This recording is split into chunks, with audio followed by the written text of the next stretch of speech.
आज मैं खेल कूद से संबंधित कुछ ऐसे प्रश्न के बारे में बताने जा रहा हूँ जो कि सभी प्रतियोगी परीक्षाओं में पूछे जाने वाला महत्वपूर्ण प्रश्न है।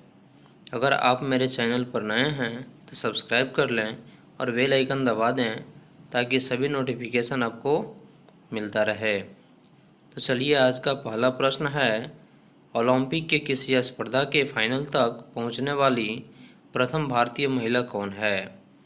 तो ओलंपिक के किसी स्पर्धा के फाइनल तक पहुंचने वाली प्रथम भारतीय महिला जो है वह पीटी उषा है, जिसको उड़न परी के नाम से भी जाना जाता है। तो पीटी उषा का पूरा नाम पीलूवाल कैंडिडेट परवीन उषा है और यह ओलंपिक के किसी स्पर्धा के फाइनल तक पहुंचने वाली प्रथम भारतीय महिला है। अगला प्रश्न है, किस खेलकूद व्यक्तिगत को पायली एक्सप्रेस के नाम से जाना जाता है?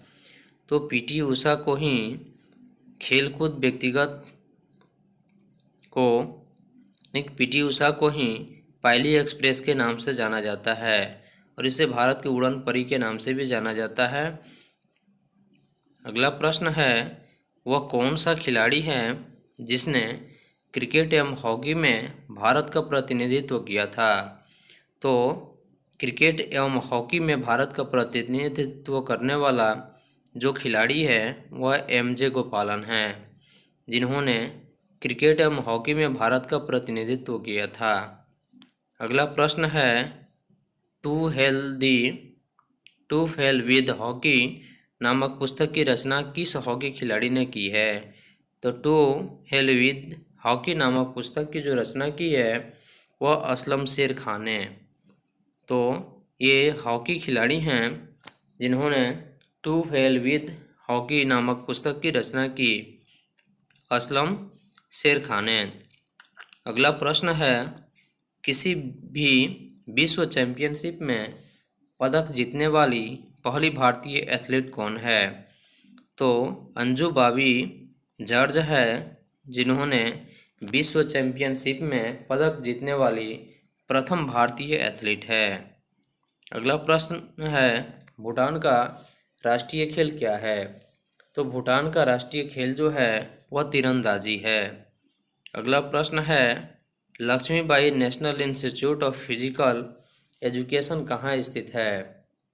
तो Lakshmibai national institute of physical education जो स्थित है वह जगह है आपका ग्वालियर में। तो ग्वालियर में Lakshmibai national institute of physical education स्थित है। अगला प्रश्न है, एशियाई खेल का नामकरण किसने किया था? तो एशियाई खेल का जो नामकरण किए थे वे थे पंडित जवाहरलाल नेहरू, जो स्वतंत्र भारत के प्रथम प्रधानमंत्री थे, जिन्होंने एशियाई खेल का नामकरण किया था। अगला प्रश्न है, ओलंपिक के आदर्श उद्देश्य वाक्य क्या है? तो ओलंपिक के आदर्श उद्देश्य वाक्य जो है वो आपका अल्टियस, सिटियस और फोर्टियस है, जो ओलंपिक के आदर्श उद्देश्य वाक्य है। अगला प्रश्न है, भारत ने कितनी बार ओलंपिक खेल में हॉकी का स्वर्ण पदक जीता? तो भारत ने 8 बार ओलंपिक खेल में हॉकी का स्वर्ण पदक जीता। अगला प्रश्न है, पंजाब के जालंधर जिले के किस गांव को नर्सरी ऑफ हॉकी प्लेयर्स कहा जाता है? तो पंजाब के जालंधर के जालंधर जिला का जो संसारपुर गांव है उस गांव को नर्सरी ऑफ हॉकी प्लेयर्स कहा जाता है। जो संसारपुर गांव है जो कि पंजाब के जालंधर जिला में स्थित है और उसी को nursery of the hockey players कहा जाता है। अगला प्रश्न है, गोल्फ गेंद का वजन कितना होता है? तो गोल्फ गेंद का जो वजन होता है वह 1.5 ऑउंस होता है। तो 1.5 ऑउंस गोल्फ गेंद का वजन होता है। अगला प्रश्न है, आस्फा पावेल किस खेल स्पर्धा से संबंधित है? तो एथलेटिक्स से आसफा पावेल संबंधित है, जो कि एथलेटिक्स जो है इसकी जो दौड़ होती है वह 100 मीटर की होती है और यह आसफा पावेल एथलेटिक्स खेल स्पर्धा से संबंधित है। अगला प्रश्न है, आसफा पावेल किस देश की एथलेटिक्स है? तो आसफा पावेल जो है वह जमैका देश की एथलेटिक्स है। अगला प्रश्न है, एशियाई खेलों का प्रतीक चिन्ह क्या है? तो एशियाई खेलों का जो प्रतीक चिन्ह है वह है चमकता सूरज।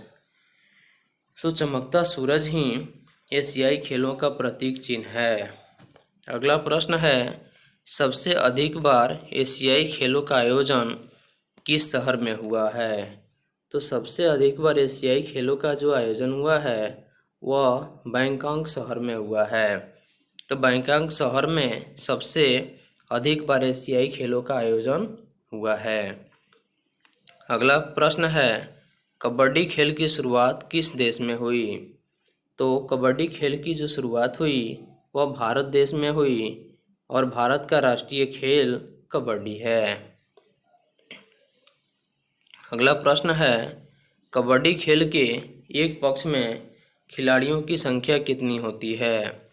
तो कबड्डी खेल के एक पक्ष में खिलाड़ियों की जो संख्या होती है वह 7 होती है और 2 पक्ष मिलकर के कबड्डी के खेल खेला जाता है और इसमें खिलाड़ियों की टोटल संख्या जो होती है वह 14 होती है और एक पक्ष में 7 खिलाड़ी होती है। अगला प्रश्न है, फीफा की स्थापना कब हुई? फीफा यानी फेडरेशन इंटरनेशनल दी फुटबॉल एसोसिएशन की स्थापना कब हुई?